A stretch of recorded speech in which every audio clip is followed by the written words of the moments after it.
The Trumps are doubling down, and their bold prediction for crypto will absolutely shock you. And a major crypto power player just hinted at something happening in April that could change the fabric of the entire market. Also, we're breaking down the only sector in crypto that continues to be profitable even in this down market. We'll even break down our results and how we're finding these gems. And finally, a Bitcoin history lesson that you won't want to miss. If the past is any guide to the future, what's coming next is going to be unbelievable. All this and more on Around the Block, the crypto news show that keeps you up to date so you can have an edge in the market. And of course, this is not financial advice, it's for education purposes only. All right, let's dive in. The whole market's bleeding red, but Eric Trump and the entire Trump family seems to be more bullish than ever.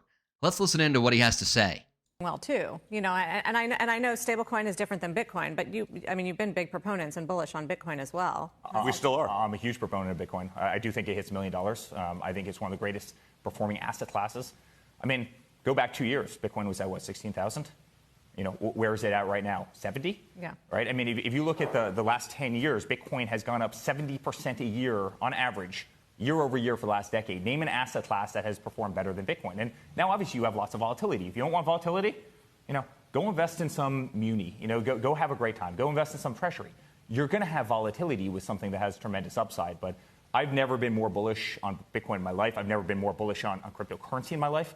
It's easy to read all the doom and gloom headlines and think we are going much lower. Now, while on a short time horizon, I believe we may not be at the bottom. They say when in doubt, zoom out. And just a few years ago, Bitcoin was sitting at 16,000. Look where it is today. Now, it is down tremendously from all-time highs, but I really hope that Eric Trump's prediction is correct. Now, one of the rumors of what's holding crypto back is the Clarity Act. We've talked about this time and time again. It kept seeming like we were about to have it pass. We were on the cusp, and then it gets pulled back because there are disagreements between the traditional banking world and the crypto companies. Brian Armstrong, the CEO of Coinbase, tells you his opinion right here. What is the status of the market structure regulation that you famously blocked from passing a few weeks ago? Yeah, well, we're here meeting with crypto companies, bank representatives, and senators as well to see if we can get to a solution on market structure. And one of the big issues that did come up in the past was this idea of stablecoins on rewards.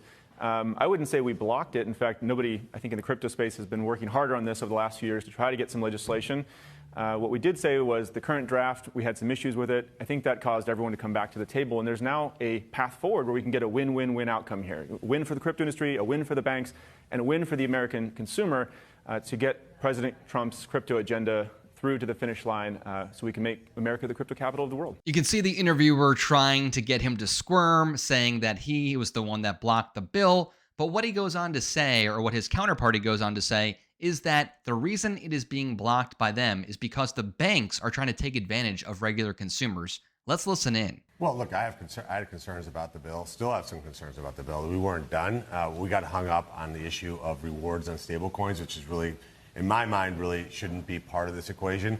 Wait, can we just explain this? Like why people should care about this? What the whole yield rewards on stablecoins thing is about? Well, unless you own a bank, you probably shouldn't care. But because if you're an American consumer, what it means is that the cash that you hold, you're going to have competition to pay you more interest. So you're going to be able to get more money for the money that you have in your wallet or the money that you have in some sort of account. So this is very, very good for working Americans because ultimately this is about giving Americans more rewards for being able to have cash on reserve, being able to get paid quicker, being able to transact faster. Now, we hear him say he expects this to happen by April. There's definitely pressure coming down from Trump and the administration to get that done. Now, the question is what impact this will have. Well, we see here that Patrick Witt saying there are trillions of dollars sidelined right now waiting to get into crypto from an institutional level, but they need this Clarity Act to pass. We have talked about this extensively. Big money is not going to gamble. They need the frameworks. They need the rules and regulations to be clear before they deploy. And since the supply of Bitcoin is so finite, this will definitely drive prices up if that much capital is actually deployed. Whether that happens or not is a whole nother story. Now, most of crypto has continued to bleed except for one sector, and that is in the AI agent sector, specifically anything to do with OpenClaw. If you're not familiar with OpenClaw, check it out immediately. It essentially enables you to have your own AI agent that does tasks for you proactively based on your training. It can improve itself. It's ridiculous. Now, most people are familiar with the term GDP, but now we've got AGDP, which is where the agents are actually creating revenue. Virtuals is leading the charge here. Virtuals is an AI agent launchpad we've talked about in other videos, and it's held up surprisingly well, even with Bitcoin being so choppy. Agents are completing tasks. Agents are actually generating revenue, and the users are able to share in that revenue. We're entering the entire new meta, and I'm going to show you some of the winners thus far. Full disclosure, I'm not recommending any of these tokens. You should always do your own research. It's just education. But I will say most of these seem to have a monumental pump, a huge retracement. Then a lot of them die and go to zero, and the good ones will typically rise back up. At least that's the pattern thus far. Let me show you what it looks like. Now, if you're not familiar with the tool that I'm showing you right here, it's called GMGN. It is a bot you can set up through Telegram to trade crypto. Of course, there are security concerns there, so make sure you do your own research. And you can see what happened. I got wind of this, but it was already up so high at 2.36 million that I waited. I missed this initial dip, and when it came back down, I was able to buy at around $750,000 market cap. I took some quick profit for about 15% and waited for another dip. It dipped back significantly here, and I was able to get it at about $589. You can see this line is my average buy price. It then spiked up, went up to 1.23 million, sold little chunks along the way. But I wasn't done. This coin had a lot of hype, so I rebought at 707. Unfortunately, it kept dipping, so I bought in 2 more times, and then only hours later, it spiked ridiculously, and my auto sells went off. The reason I like this tool so much is because you can set limit orders, auto sell, auto take profit. That makes life much easier. And this one wasn't too shabby, made $1,900 over 100% in just a few days' time. Next, we've got Self-Claw. Migrated and ran up quickly to 655,000, spiked there again, and I waited for an entry point, got in at $187,000 market cap, and again at 168 on a further dip.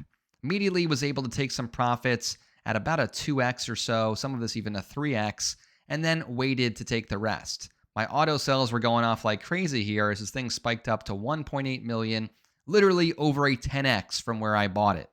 Of course, since I was clipping out on the way, I didn't get anywhere near a 10x. I'm a big believer in taking profits. Now it's gone back down. I was able to get back in at 531,000, and right now it's sitting about 636. So I'm just going to sit here and wait and try to ride this up again, provided it does pump again. But I'm playing with house money, which is always good. This one, we were able to do 163% all in for over $2,200. Now, another one that was getting hype, Clawbank. Now, remember, the same pattern seems to emerge with these. This thing went from 17,000 to a million. I am not getting into something like that. When I see something up hundreds or thousands of percent in a day, I'm going to wait. It came down to what I thought was going to be a good line. Bought at 326 and 412. This thing tanked from there all the way down to 188. Thought I was done for. Then there was another huge pump where my auto sell went off at 917 and 936. I decided to take some more profits as it started to dip further down. Now I'm just sitting on it. It's about at my average buy price, a little bit higher, but I'm going to wait this one out to see if this has another pump.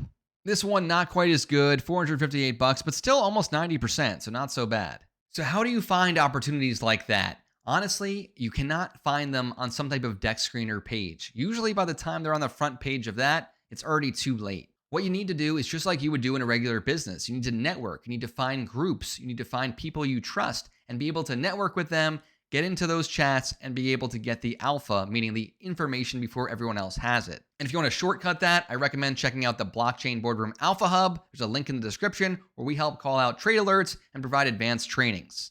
If you're interested, check that out. Otherwise, feel free to do your own networking, dive in, find the right people, find the right groups. Just like in life, it's all about who you know. Now, Bitcoin has been red for 5 consecutive months. This has only happened a couple times throughout history, going back all the way to 2013. First time we really saw it was 2018, where we had 5 consecutive months of red, followed by 4 consecutive months of green at, you probably can't see it on the screen, 11%, 7, 34, 52, 26. Now, starting in October of 25, we saw minus 4%, minus 17, minus 3, January minus 10, February minus 13. We were getting wrecked here. But if history is any guide, this could be a massive buying opportunity. Now, again, this is not financial advice, and I do think we could go lower, especially if we get more political uncertainty, which we seem to be having right now.